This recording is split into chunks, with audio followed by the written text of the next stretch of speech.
people in Africa are trying to deny themselves to love God, bypassing man. That is not going to work. You cannot love God without loving man. So, let's say, for example, you want to deny yourself. You have this your device. Yeah, this is your device. One of the ways for you to deny yourself and discover love is to give this device to somebody, not to me.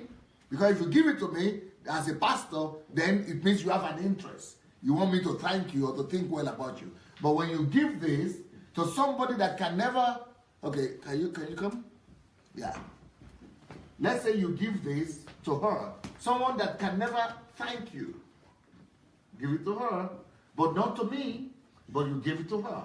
So if you give it to her, someone that cannot thank you, you are depriving yourself of what you have.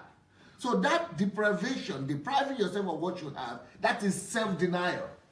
That is self-denial. Now, it's painful to be able to do that. You know, to deprive what belongs to you is painful.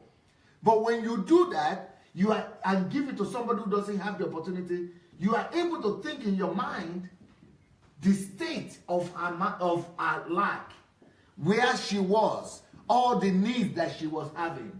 You know, somebody that was having a need that didn't have what you are having, doesn't have the opportunity to have what you have. So by thinking of her lack, you begin to have compassion. You begin to have empathy. You begin to have sympathy. That way you are becoming God-like.